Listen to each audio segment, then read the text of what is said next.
कोल India के सभी अधिकारी, कोल इंडिया के सभी कर्मचारी, सभी फेसबुक फ्रेंड्स को मेरा नमस्कार।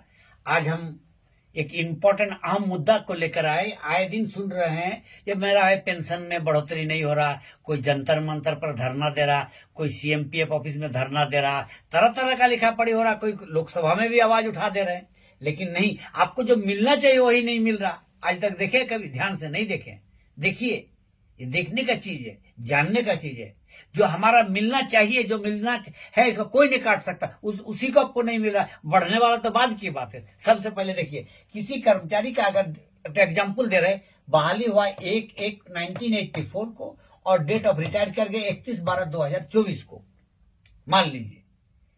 तो इस वर्कर अगर 31/12/24 से भी आया नहीं, लेकिन रिटायर कर गया 24/12 काम करके, तो उसको 89 तक का गिनती किया जाता है 2/3 और इधर का टोटल लिया जाता है। यानी इस वर्कर को अगर 2024 को वर्कर रिटायर करेगा तो उसको 39 ईयर सर्विस होता है, जबकि इसको थोड़ा ज्यादा होगा, लेकिन 39 ईयर्स होता है।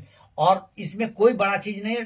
कैलकुलेशन के लिए आप लोग खुद घर में बना सकते हैं। हमारे पास डेली आए दिन लोग आते हैं और हम कैलकुलेशन करके सीएमपीएफ को भी क्लास ले लेते हैं। बहुत लोगों को, बहुत अफसर का भी गलती दिया, उसको भी हम सही करवाए जा करके, क्योंकि they are not competent in mathematics also.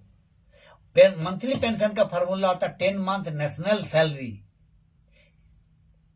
Into 25% into pensionable service भागा 30 डिवाइडेड बाई 30। यही फॉर्मूला से मिलता है।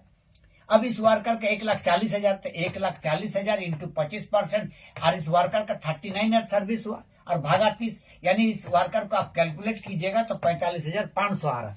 45,500 he should get as because pension have deducted from 1984 also। उसे 39 ईयर्स का कटौती भी किया गया। अब उस वर्कर का एक धोखा पेंशन देता है। क्या?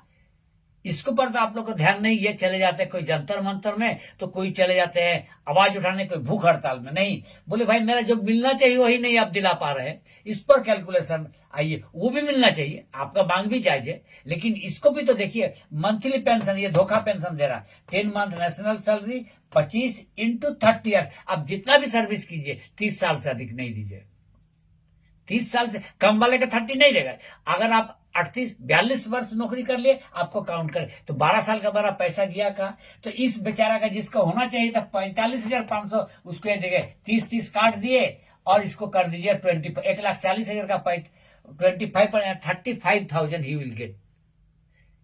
This workman will get only, और ऑफिसर ही will get per month loss 10,000। 45,500 की जगह में बेचारा का 35,000 मिला, लेकिन इसको कोई जांच नहीं करते, देखते नहीं है। हमारा बहुत सा दिया गया जो अधिकार है, आप वही ले नहीं पाते कम से कम। और मेरे साथ तो एलर्जी होता है, मैं जानता हूं, क्योंकि बार बार हम ले आते। इस बार हम पूरा एक वीडियो बना के देंगे, शुरू से अंत तक कितना पेंशन में हमारा पैसा चला गया, जो मिलने वाला हक है, और उस पर क्यों, what they are doing, member of board of trustee, what they are doing, इसको तो देख रहा है। ऐसा नहीं कि जेबीसीसीआई के सदस्य लोग नहीं देख रहे हैं। कोल इंडिया के एग्जीक्यूटिव लोग भी देख रहे हैं। ये नहीं कि हमारा स्टैंडर्डाइजेशन कमेटी के मेंबर, बोर्ड ऑफ ट्रस्टी के मेंबर, तो इसको तो कम से कम 3 साल में एक बार लोग बैठक होता है इसके बारे में। वो भी मैं तो इतना किताब पढ़ लिया हूं कानून कायदा का, कम से कम ये सब चीज में हमारा आप लोग का आशीर्वाद से कोई कमी नहीं होगा यार। हम ये भी बता देते, ये धोखा पेंशन नहीं, हमारा ये वाला पेंशन मिलना चाहिए। अगर यही पेंशन उस दिन से एक एक आदमी को कम से कम 10 लाख से 12 लाख रुपए खाली एरियर मिलेगा, इतना ही हमारा लॉस हुआ। सभी को जो सुने इसको सभी जगह शेयर कीजिए, इतना शेयर कीजिए, कम से कम नेता लोग तो पढ़ ले। मैं आने के बाद बहुत सा लोगों को आंख खोलने का प्रयास किए, अभी तो 25% भी नहीं खोले। हम चाहते कि लोग, हर कोई का जानकारी होना चाहिए, वो खुद अपना कैलकुलेशन करके बता दीजिए, मेरा इतना ये होगा, मेरा इतना ये होगा। आप लोग इसको सुने और इसको इतना शेयर कर दीजिए, एक भी जगह जैसे छूटे नहीं। सभी को सुनने के लिए मेरे तरफ से धन्यवाद।